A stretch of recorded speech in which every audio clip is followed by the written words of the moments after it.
Vamos lá, pessoal, mais uma aula da série Tudo sobre Estequiometria, e nessa aula eu vou falar um pouco com vocês sobre as chamadas reações sucessivas. O nome reação sucessiva é simplesmente um nome geral, um nome comum, para quando nós temos mais de uma reação entre o reagente inicial e o produto final. O que é importante nessa parte da estequiometria é sabermos ler adequadamente o significado de cada reação. Em termos simples, como que funciona? Nós teremos uma primeira reação, onde o reagente vai ser convertido em um produto, mas esse produto não é um produto final.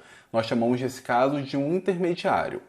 Esse intermediário, ele entra numa segunda reação, ele reage nessa segunda reação e forma então um segundo produto, o produto da segunda reação, que também é um intermediário nessa história, porque ele pode entrar em uma terceira reação e aí formar um produto. Esse talvez seja o produto final ou não, e isso pode acontecer em 2, 3, 4, infinitas etapas. Deixa eu mostrar para vocês aqui um exemplo, que é a obtenção do ácido sulfúrico a partir do disulfeto ferroso. Vejam, nós temos uma primeira reação, onde o FeS2 reage com oxigênio, forma o Fe2O3 e libera SO2. Esse SO2 aqui que saiu da primeira reação, ele é coletado e ele entra na segunda reação. Então ele é posto para reagir com oxigênio, formamos o SO3, que entra na terceira reação, reage com água e aí forma o ácido sulfúrico. Esse é o exemplo de uma reação sucessiva. Nós tivemos uma reação, gerou um produto, que virou reagente da segunda, que gerou um outro produto, que virou reagente da terceira. Um outro exemplo é a obtenção do ferro. Ferro a partir do óxido férrico. Ele reage com CO, formamos o óxido misto de ferro, que é reaproveitado para a segunda reação, reage mais uma vez com CO, formamos o óxido de ferro 2, que entra na terceira reação, reage com CO e forma o ferro metálico. Então são dois exemplos de reações sucessivas. Como que a gente deve proceder nesse caso? Como que a gente deve resolver os cálculos estequiométricos em casos em que nós temos reações sucessivas? Bom, nós só aprendemos fazendo, mas uma coisa nós devemos fazer preliminarmente. Essa é uma dica muito importante. Nós precisamos ajustar os coeficientes de entrada e de saída. O que é isso? Notem aqui. Na primeira reação, saem 8 mols de SO2, considerando aqui a reação balanceada. Só que na segunda reação, o balanceamento é feito com 2 mols de SO2. Então, saem 8 mols aqui, entram 2 mols aqui. É óbvio, eu já falei com vocês. O coeficiente estequiométrico indica apenas a proporção. Só que a gente consegue facilitar muito a nossa vida se a mesma quantidade molar que sai da primeira reação for a mesma quantidade molar que entra na segunda reação. Aqui saem 2 SO3, então se aqui entrassem 2 SO3, facilitaria bastante. A mesma coisa aqui, saem 2 Fe3O4 e entra apenas 1. Se a gente conseguisse fazer com que aqui entrasse 2, facilitaria bastante, assim como aqui entrasse 3. Como é que a gente faz isso? Como que é o procedimento? É bem simples. Multiplicamos a reação de baixo pelo coeficiente estequiométrico do produto que eu quero, da substância que me interessa, da reação de cima. Então, como é que fica? Deixa eu limpar um pouco aqui, porque já está bem sujo. Então, se nós olharmos aqui, a primeira reação, nós temos 4 FeS2 formando 8 SO2. E desse lado aqui, nós temos 3 Fe2O3 formando 2 Fe3O4. Só que na reação de baixo, as quantidades que entram são diferentes. Como é que a gente procede nesse caso? Aqui nós formamos 8 SO2 e eu quero ter 8 SO2 aqui embaixo. O que eu faço? Multiplico tudo por 4. Não necessariamente pelo coeficiente estequiométrico não, como eu acabei de falar. Nós multiplicamos por um número de tal forma que o coeficiente estequiométrico, nesse caso, seja o mesmo desse caso. Como aqui saem 8 e aqui nós temos 2, multiplicamos toda a segunda reação por 4. O resultado é que aqui também saem 8 SO3 e aqui temos apenas 1. Então multiplicamos toda a reação de baixo por 8, para que aqui tenhamos também 8 SO3. A mesma coisa aqui. Saem 2 Fe3O4 e aqui entra apenas 1. Então multiplicamos toda a reação de baixo por 2. Vamos formar aqui no final 6 FeO e multiplicamos toda a reação de baixo a terceiro, no caso, por 6, de tal forma que vamos ter aqui 6Fe. O resultado é esse daqui. Lembrando que nós precisamos multiplicar toda a reação. Como aqui saíram 8, multiplicamos toda a reação de baixo por 4, entrou 8 SO2, entraram 8 mols de SO2, saíram 8 mols de SO3, entram, portanto, 8 mols de SO3 na terceira reação. Multiplicamos toda a reação de baixo por 8. E com isso nós ajustamos os coeficientes de entrada e de saída. No segundo caso, saem aqui 2 mols de Fe3O4, multipliquei toda a reação de baixo por 2, formamos 6 mols de Fe e multiplicamos toda a reação de baixo por 6. Formamos, nesse caso, 6 mols de ferro. Por que isso é interessante? Porque assim a gente consegue fazer uma relação direta. E além disso, é possível definir nesse caso o que nós chamamos de reação global. O que é a reação global? É a combinação dessas reações. Notem aqui, se aqui saem 8 SO2 e aqui entram 8 SO2 como reagentes, tudo isso daqui que foi liberado acaba sendo consumido aqui. A gente pode somar essas três reações e cortamos então esse SO2 com esse SO2. Aqui nós formamos 8 SO3 e aqui utilizamos esses 8 SO3. Podemos cortar esses 8 SO3 com esses 8 SO3. Quando nós temos reagentes do mesmo lado, nós somamos. Por exemplo, aqui nós temos 11 O2 com 4 O2. Nós precisamos, ao longo dessas três reações, de 15 mols de O2. E simplesmente agora podemos somar essas reações e o resultado é esse. 4FS2 mais 15O2 mais 8H2O. Cortamos todos os intermediários. Formamos 2 mols de Fe2O3 e 8 mols de H2SO4. Isso daqui é bem útil porque a gente tem uma relação direta entre o reagente principal e o produto principal. Para cada 4 mols de FeS2, formamos 8 mols de H2SO4. Nós podemos fazer a relação direta aqui, olhando para as três reações ou olhando para a reação global. Eu particularmente não gosto de utilizar a reação global, mas eu estou ensinando para vocês porque essa reação pode ser útil em algumas ocasiões. No caso da outra reação, nós cancelamos, nesse caso, o Fe3O4 com Fe3O4, ele entrou e foi consumido. Depois a gente cancela o FeO com o FeO, somamos aqui um total de 9 mols de CO e 9 mols de CO2. O resultado é essa reação global. Utilizando o óxido de ferro 3 mais CO, formamos CO2 e o Fe. Nós podemos utilizar essa reação global para fazer a conta direta, ou seja, a cada 3 mols de Fe2O3, formamos 6 mols de Fe. Mas a gente só pode utilizar a reação global quando as reações intermediárias são bonitinhas. O que é uma reação intermediária bonitinha? Nós não temos problemas com pureza, nós não temos problemas com rendimento.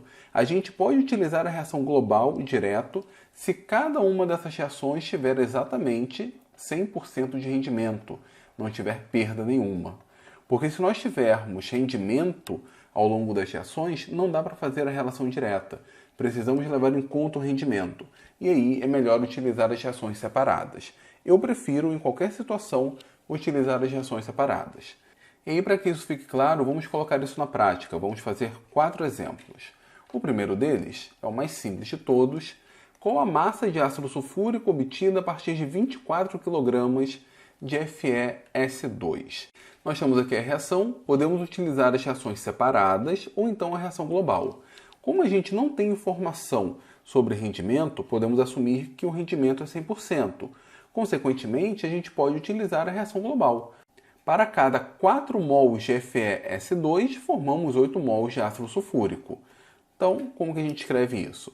Cada mol de FeS2 são 120 gramas. Então, 4 vezes a massa de um mol, 4 vezes 120, formam 8 vezes 98 gramas, que é a massa molar do ácido sulfúrico. Se eu tenho 24 quilos, significa que eu tenho 24.000 gramas. Qual o valor de x? Fazendo a regra de 3, x é igual a 39.200 gramas, ou se preferirem, 39,2 quilogramas. Resolvemos um problema direto. Esse caso nem foi exatamente um exemplo de reações sucessivas. Eu não precisei utilizar informações das reações intermediárias. Só que no próximo caso, sim, nós vamos precisar.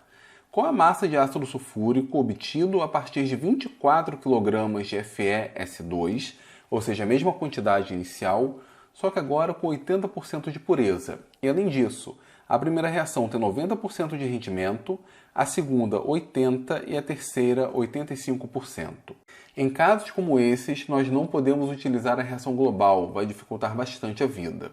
Mas vamos lá, primeiro de tudo, vamos determinar a pureza. Quanto de fato nós temos de FeS2? Temos 24 kg, 80% disso é de fato FeS2, temos 19,2 kg. Em um caso como esses, eu prefiro trabalhar com base molar. Então vou pegar essa massa e transformar essa massa em número de mols. 19.200 gramas dividido por 120 gramas, que é a massa molar do FeS2, temos 160 mols. Feito isso, então, tirada a pureza, determinado o número de mols, eu escrevo as reações sucessivas, as reações intermediárias, e coloco aqui do lado o percentual de rendimento. A primeira tem 90%, a segunda 80% e a terceira 85%. E como é que eu penso? Olhando a primeira reação, para cada 4 mols de FeS2, nós formaríamos, em 100% de rendimento, 8 mols, portanto, o dobro. Se nós temos 160 mols, para 100% de rendimento, formaríamos 320. Então, escrevo aqui, olha, 160, devido à estequiometria, formaria 320. Mas a reação tem 90% de rendimento. Então, eu pego essa quantidade de mols e multiplico por 0,9. Na prática, formamos aqui de SO2 288 mols. Então, entra nessa segunda reação 288. Para cada 8 mols de SO2, formamos 8 mols de SO3, estequiometria 1 para 1. Então, para cada 288, nós formaríamos 288. Mas a reação tem 80% de rendimento, então multiplicamos por 0,8. O resultado, formamos, na verdade, 230,4 mols. Pegamos, então, essa quantidade de saída e essa vai ser a quantidade de entrada. Seguindo a estequiometria, a cada 8 mols de SO3, formamos 8 mols de ácido sulfúrico. Se nós temos 230,4, vamos formar 230,4 para 100% de rendimento. Como a reação tem 85% de rendimento, pegamos essa quantidade e multiplicamos por 0,85, o resultado 195,8 mol. Então é isso que sai. Quando nós iniciamos com 24 kg de FeS2 com 80% de pureza, chegamos aqui ao final, levando em conta cada rendimento, 195,8 mol de ácido sulfúrico. Como eu quero a massa, basta multiplicar isso pela massa de 1 mol de ácido sulfúrico, 98, formamos nesse caso 19.188,4 gramas, o que é aproximadamente 19,2 kg. Vejam a perda. Quando tudo está 100% perfeito, 100% de pureza, 100% de rendimento, a massa formada é quase 40 kg. Quando levamos em conta rendimentos, e nem são rendimentos tão baixos assim, quando levamos em conta a impureza, formamos metade, né? Enfim, aproximadamente metade, 19,2 kg. Então, fizemos dois casos onde nós temos a massa ou a quantidade inicial e estamos interessados na quantidade final. E agora, se for o contrário, nós temos a quantidade final e queremos saber a massa inicial. Então, o primeiro caso, um caso bem simples, qual a massa de FeS2 é necessária para formar 100 kg de ácido sulfúrico? Se não tem pureza, se não tem rendimento, a conta é direta. Podemos pegar aqui a reação global. Para cada 4 mols de FeS2, formamos 8 mols de H2SO4. Então, para formar 8 mols de H2SO4, precisamos de 4 mols de FeS2. Para formar 8 vezes 98 gramas de ácido sulfúrico, precisamos de 4 vezes 120 gramas de FeS2. Como nós temos 100.000 gramas, no caso 100 kg, qual é a massa de FeS2 necessária? X. Fazendo essa conta, nós temos esse número aqui, que em quilogramas é 61,2 kg.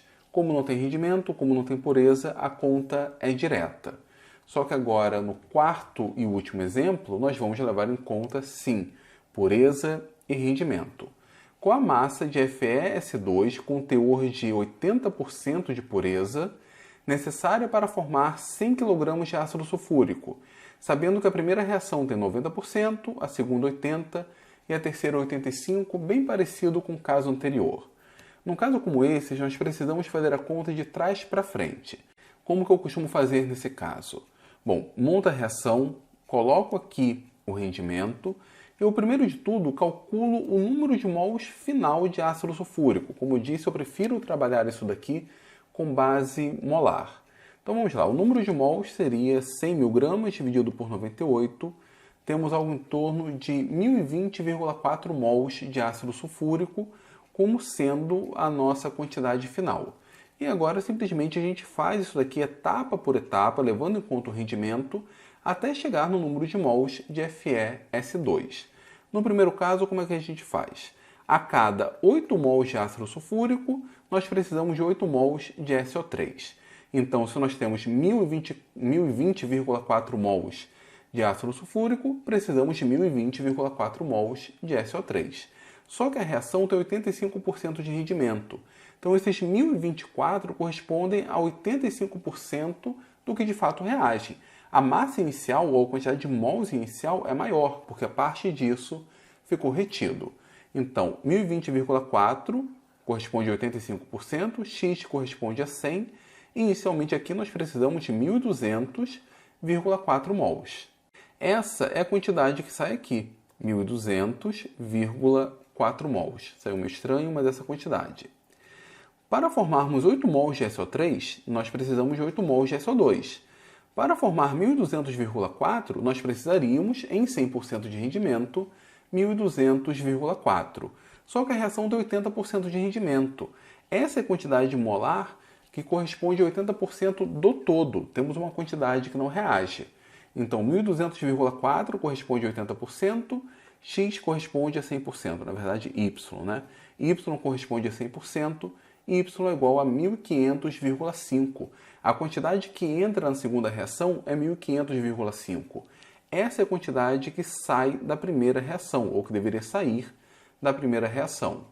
Agora percebam, da primeira reação, para formar 8 mols, nós precisamos de 4 mols de FeS2. Então, se eu quero formar 1500,5, eu preciso da metade, eu preciso de 750,25.